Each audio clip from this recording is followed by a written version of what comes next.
கோவை அம்மன் குளத்தில் 5 வயது சிறுமியை தனது வளர்ப்பு நாயை விட்டு கடிக்க வைத்ததாக குற்றம் சாட்டி சௌமியா என்ற பெண்ணை போலீசார் கைது செய்துள்ளனர். நடந்தது என்ன? சிறுவர் சிறுமிகள் நாய்க்கடியால் பாதிக்கப்படுவது சமீப காலமாக தமிழகத்தில் அதிகரித்து வருகிறது.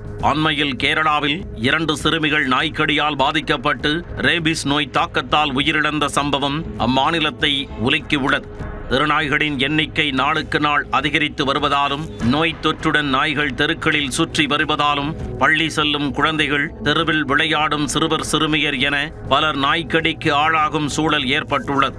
இந்த சூழலில் கோவையில் வீட்டு வாசலில் விளையாடிய பெண் குழந்தை மீது பெண் ஒருவர் வளர்ப்பு நாயை ஏவியதாக வெளியான தகவல் பெரும் பரபரப்பை ஏற்படுத்தியுள்ளது. கோவை அம்மன் குளம் பகுதியில் உள்ள வீட்டு வசதி வாரிய அடுக்குமாடி குடியிருப்பில்தான் இந்த சம்பவம் அரங்கேறியதாக கூறப்படுகிறது. இந்த குடியிருப்பில் உள்ள எஸ் பிளாக்கில் பொன்வேல் என்பவர் குடும்பத்துடன் வசித்து வருகிறார். இவரது 5 வயது மகள் அங்குள்ள பள்ளி ஒன்றில் 1ஆம் வகுப்பு படித்து வருகிறார். இவர்கள் வீட்டு அருகில் சௌமியா என்பவர் குடும்பத்துடன் வசித்து வருகிறார். சௌமியா தனது வீட்டில் 4 நாய்களை வளர்த்து வந்ததாக கூறப்படுகிறது. சம்பவத்தன்று பொன்வேலின் மகள் சௌமியா வீட்டின் அருகில் விளையாடியதால் தனது நாயை விட்டு கடிக்க வைத்ததாக கூறப்படுகிறது. நாயின் பற்கள் பதிந்து சிறுமிக்கு காயம் ஏற்பட அவரை அரசு மருத்துவமனைக்கு அழைத்துச் சென்று சிகிச்சை அளித்து வருகின்றனர். குழந்தையின் தந்தை பொன்வேல் கோவை ராமநாதபுரம் காவல் நிலையத்தில் இதுகுறித்து புகார் அளித்தார். சம்பவம் குறித்து விசாரணை நடத்திய போலீசார் சௌமியா மீது வழக்கு பதிந்து கைது செய்தனர்.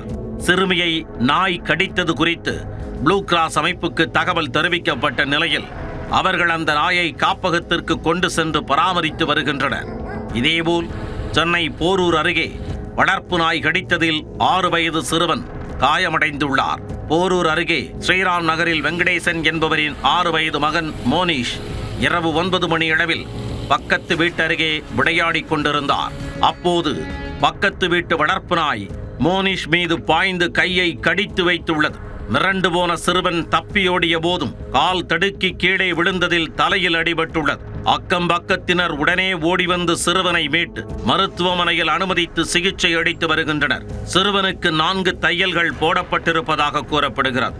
இந்த சம்பவம் தொடர்பாக வளசரவாக்கம் போலீசார் வழக்கு பதிந்து விசாரித்து வருகின்றனர்.